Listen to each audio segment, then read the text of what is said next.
तो hello friends, स्वागत है आप सभी का आपके अपने यूट्यूब चैनल रोजगार विद दारू पर। तो आज के इस वीडियो में हम डिस्कशन करने वाले हैं कि आईडीसी क्या है। और बहुत से क्वेश्चन आईडीसी को लेकर आपके मन में चल रहे हैं। तो उनमें से कुछ क्वेश्चंस पे हम बात करेंगे, जैसे कि आईडीसी में जीडीएस के अलावा क्या और भी अन्य कर्मचारी होंगे, और कितनी कितनी बीटें हैं वो इसमें शामिल की जाएंगी, और कितने क्षेत्र में ये डिलीवरी सेंटर है वो बनेगा। सबसे पहले मैं आपको बता दूं, आईडीसी होता है इंडिपेंडेंट डिलीवरी सेंटर। और अब आपको नाम से पता चल ही गया होगा कि एक है वो डिलीवरी सेंटर है जिसमें डाक सेवक और एबीपीएम को है वो रखा जाएगा, और इसमें उनको पार्सल का काम, डिलीवरी का काम है वो करना पड़ेगा। और जैसा कि आप ये बाइक देख सकते हैं वो हाल ही में अभी लॉन्च हुई है, एग्जाम्पल के तौर पर दिखाया गया है। ये जो बॉक्स इसमें देख सकते हैं, इसमें डाक जो पार्सल होंगे, जो भी पार्सल्स होंगे जो डिलीवरी करने हैं वो इस बॉक्स में रखे जाएंगे, और इस स्कूटी से आपको है वो यानी कि जो ये दिखाया गया एग्जाम्पल के तौर पर, इससे आपको है वो पार्सल करना पड़ेगा। तो आईडीसी का मतलब आप समझ ही गए होंगे। बेसिकली जो बीओ में एबीपीएम होते हैं और डाक सेवक होते हैं जिनका बीओ में, जिन बीओ में कोई काम नहीं चल रहा है, और उनमें है वो बीपीएम, जो उस बीओ के जो बीपीएम है वो अब बीओ का काम संभालेंगे, और एबीपीएम और डाक सेवक को है वो आईडीसी में काम करना होगा। वहाँ पे उनको पार्सल्स की डिलीवरी है वो करनी पड़ेगी। और इससे साफ तौर पे ये भी जाहिर होता है कि अगर ये सिटी एरिया में जो ये सेंटर है वो बनेंगे, और उसको लेकर ये भी चर्चा में चल रहा है। यूनियन ने भी इसको लेकर ऑब्जेक्शन उठाया, उस पर मैंने वीडियो बना दिया। उन्होंने अपनी बोला है अगर इन फ्यूचर अगर आईडीसी डिलीवरी सेंटर खुलते हैं तो उनमें एबीपीएम डाक सेवक जितने भी जीडीएस कर्मचारी उसमें काम करेंगे तो उनकी सैलरी में भी इंक्रीमेंट लगना चाहिए, और उनको पेट्रोल का खर्चा भी मिलना चाहिए। क्योंकि सिटी एरिया में जो जीवन यापन करना है वो बहुत ही मुश्किल हो जाता है, क्योंकि महंगाई ज़्यादा होती है, और हाल ही में जो सैलरी है वो जीडीएस की बहुत ही कम है। तो ये तो हमने आईडीसी पे बात की कि आईडीसी क्या होता है। अगर इसके बाद में भी कुछ डाउट है तो आप कमेंट सेक्शन में कमेंट करके पूछ सकते हैं। अब बाकी क्वेश्चंस पे हम चर्चा करेंगे कि आईडीसी में जीडीएस के अलावा ये कंप्लीट हम एक लेटर के द्वारा जानेंगे कि जो लेटर विभाग की तरफ से आया है। तो विभाग ने लेटर जारी कर दिया था आईडीसी में, आईडीसी जो डिलीवरी सेंटर ओपन करने के लिए। तो ये लेटर में देखेंगे क्या कुछ है वो बोला गया है। जानेंगे। वर्तमान में भारतीय डाक विभाग लगभग 19,500 डिलीवरी डाकघरों का नेटवर्क बनाए हुए है। हालांकि अधिकांश डिलीवरी डाकघर एकल या दोहरे हाथ वाले डाकघर है। एकल एकल मतलब सिंगल हैंडेड भी हो, और दोहरे जिसमें बीपीएम एबीपीएम दोनों है। और इन डाकघरों में डिलीवरी कार्य की निगरानी के लिए निगरानी तंत्र का अभाव है।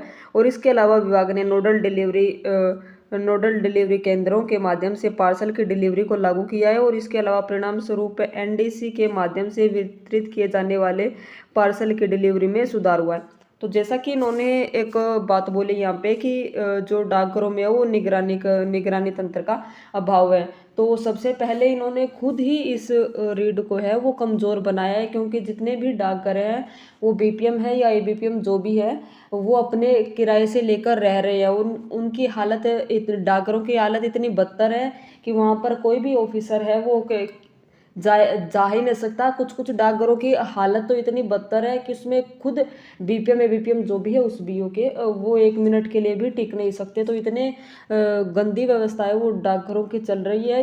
इस पर इनको खुद है वो काम करना चाहिए। जो भी जिस भी बीओ में किसी जीडीएस की नौकरी लगती है तो उसको जो डाकघर है वो सरकार की तरफ से मिलना चाहिए। तो ये पॉइंट इन्होंने खुद ही यहाँ पे कमज़ोर कर रखा है।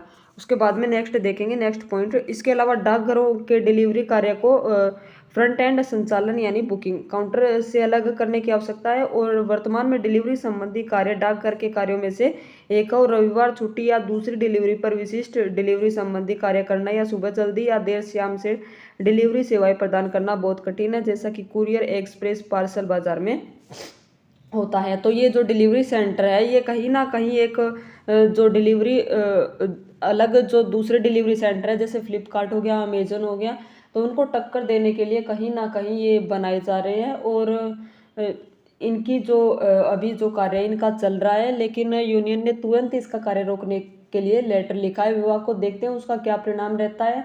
अगर इन फ्यूचर ये होता है तो सैलरी भी ऑटोमेटिक बढ़ेगी। उसके बाद में नेक्स्ट पॉइंट देखते हैं, इसलिए इन कठिनाइयों को दूर करने और बेहतर निगरानी तंत्र के साथ वितरण पर ध्यान केंद्रित करने के लिए मेल परिचालन प्रभाग सभी प्रकार की वस्तुओं यानी स्पीड पोस्ट, दस्तावेज, पंजीकृत डाक, पार्सल, साधारण डाक आदि के वितरण के लिए स्वतंत्र वितरण केंद्रों आईडीसी के संचालन के प्रस्ताव पर काम कर रहा है। तो ये जो डिलीवरी सेंटर होगा इसमें जितने भी स्पीड पोस्ट है, रजिस्टर्ड पोस्ट है, या जो पार्सल वगैरह जैसे सीओडी वगैरह रहते हैं, तो उन सभी का जो है प्रस्ताव पर काम चल रहा है, संचालन के प्रस्ताव पर काम चल रहा है। उसके बाद में नेक्स्ट पॉइंट में देखते हैं कि कितने बिट में ये जो काम है, कितने बिट इसमें शामिल होंगे डिलीवरी सेंटर में। प्रत्येक आईडीसी में 50 से 80 डिलीवरी बिट शामिल होंगे, जिसमें मौजूदा डिलीवरी डाकघरों के डिलीवरी क्षेत्राधिकार को आईडीसी में विलय कर दिया जाएगा। प्रत्येक आईडीसी को समर्पित पर्यवेक्षी कर्मचारियों के साथ साथ आईडीसी में अन्य कर्मचारी भी प्रदान किए जाएंगे।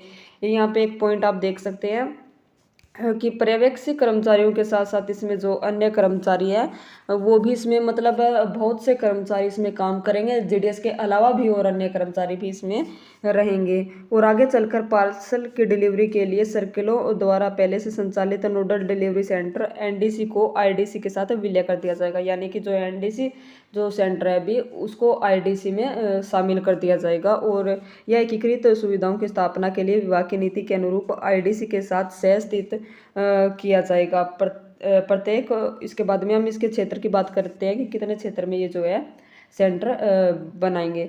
तो प्रत्येक आईडीसी को लगभग 1500 वर्ग फीट से 3000 वर्ग फीट के क्षेत्र में स्थापित करने का प्रस्ताव है, जिसमें 2 पहिया और 4 पहिया वाहनों की पार्किंग की व्यवस्था होगी। और विभाग की डाक अवसंरचना प्रबंधन योजना के तहत 2025-26 से 28-29 तक 50 ग्रीनफील्ड